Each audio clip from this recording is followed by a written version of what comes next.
നമ്മൾ ശരിക്കും കത്തി നിൽക്കുന്ന സംഭവങ്ങൾ വേണമല്ലോ സംസാരിക്കേണ്ടത്. ഞാനും പതിവ് പോലെ അങ്ങനെ ഒരു വിഷയമാണ് എടുത്തിരിക്കുന്നത്.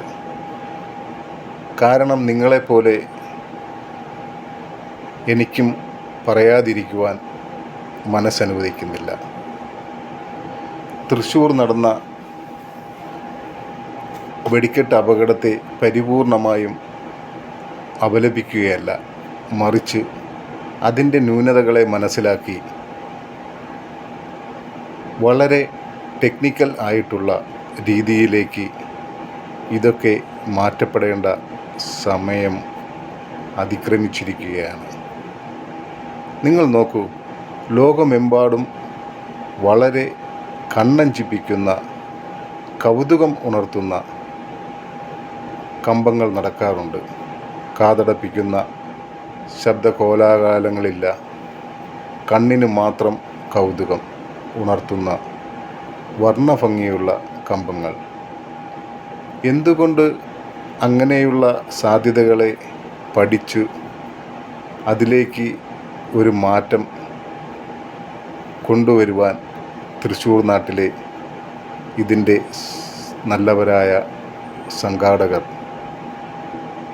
പ്രബുദ്ധരായ രാഷ്ട്രീയക്കാർ, നല്ലവരായ നാട്ടുകാർ, ഇവർ എല്ലാവരും ചേർന്ന് എത്രയും പെട്ടെന്ന് ഒരു യോഗം, ഒന്നല്ല പല രീതിയിൽ ചർച്ച ചെയ്ത് മനുഷ്യന് അപകടകരമായ ഈ ഒരു സംഭവത്തെ വളരെ ഗൗരവപരമായി കണ്ട് നിങ്ങൾക്കൊരു തീരുമാനം എടുക്കുവാൻ സാധിക്കില്ലേ?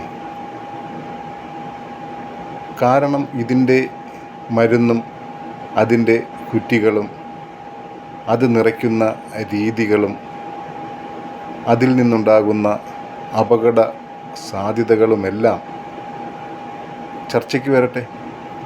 എന്നിട്ട് ഉചിതമായ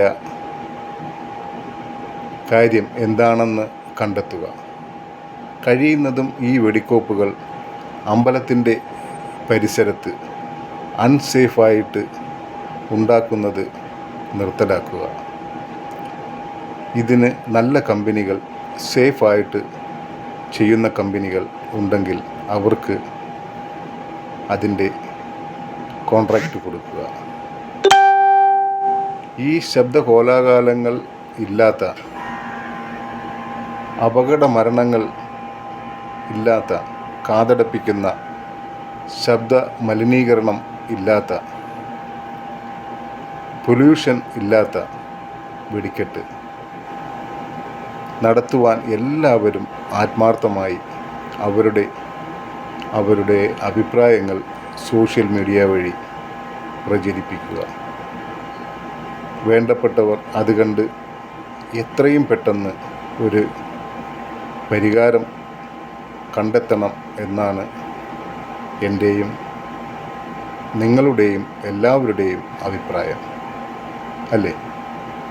മരണപ്പെട്ടവർക്ക് എൻ്റെ ആദരാഞ്ജലികൾ അർപ്പിക്കുന്നു. അപകടം പറ്റിയവർക്ക് എത്രയും പെട്ടെന്ന് സുഖം പ്രാപിക്കണമേ എന്ന് ഹൃദയപൂർവ്വം നിങ്ങളോടൊപ്പം ജഗദീശ്വരനോട് പ്രാർത്ഥിക്കുന്നു. നിർത്തട്ടെ. നന്ദി, നമസ്കാരം.